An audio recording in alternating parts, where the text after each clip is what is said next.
Hello, আসসালামু আলাইকুম। আমি তাবাসসুম, আমার চ্যানেল তাবাসসুম কুকিং এবং লাইফস্টাইল থেকে বলছি। সেদিন আমরা আমাদের বাচ্চাদের নিয়ে ফ্যান্টাসি কিংডমে গিয়েছিলাম। তাদের আবদার ছিল তাদের এসএসসি এক্সাম শেষ হয়ে গেলে আমরা যেন একদিন সারাদিন তারা ঘুরবে এমন একটা জায়গায় নিয়ে যাই। তারা ঘুরবে, খেলবে, সুইমিং করবে। তাই আমরা ফ্যান্টাসি কিংডমে চলে যাই, যে বিভিন্ন রাইডসে উঠি। এখানে মানে ভূতের আড্ডা ট্রেনের ভিতর থেকে দেখা যাচ্ছে। তারপরেও হচ্ছে 2-3টা রাইডসে উঠি আমরা। আর সেদিন ছিল মেঘলা দিন, এই বৃষ্টি আসতেছে, এই চলে যাচ্ছে। তারপর আমরা এইটাতে উঠি। এটা অনেক ভয়ঙ্কর ট্রেনটা। যাদের হাড় দুর্বল তারা না ওঠাটাই ভালো এটাতে। মানে আমরা ওখানে যেয়ে যখন পৌঁছাই তখন হালকা হালকা বৃষ্টি ছিল। পরে একটু বৃষ্টি কমলে আমরা 2-3টা রাইডসে উঠি। তারা এই যে বাম্পার কার চালায়, কেউ তো গাড়ি চালাতে পারে না, তারপরও চেষ্টা করতেছে। ওদের মজার জন্যই আনছিলাম।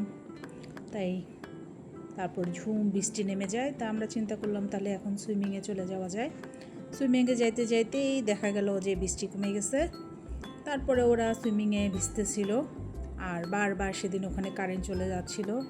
সুইমিংয়ের সব অ্যাক্টিভিটিসগুলো অফ হয়ে যাচ্ছিল। কিন্তু তার মাঝখান দিয়ে ওরা 4 ফ্রেন্ড খুব মজা করে বিভিন্ন রাইডসে উঠে। এখানে তারা টানা 3-4 ঘন্টা এখানে ভিজছে। লাস্টের দিকে তো ঝুম বৃষ্টি হচ্ছিল, বৃষ্টির মধ্যেও তারা অনেক মজা করছে। এর মাঝখানে তারা ভেজা গা নিয়ে যেয়ে ওখানকার রেস্টুরেন্টে বসে খাওয়া দাওয়াও করছে। করে টোরে পরে তাদের টেনে হেঁচড়ে তুলে নিয়ে আসতে হয়েছে। আসার পরে তারা বিকালের দিকে বের হয়ে আসবো, তখন বলতেছে আমাদের টিকিটে এখনও রাইডসগুলো আছে।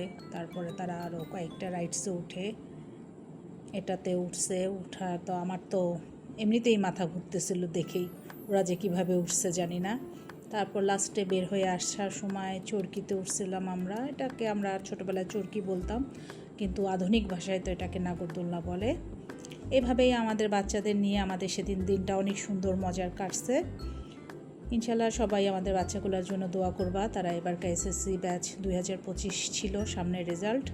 আর ভিডিওটা আজকে এতটুকু। সবাই সুস্থ থাকবে, ভালো থাকবে। আল্লাহ হাফেজ।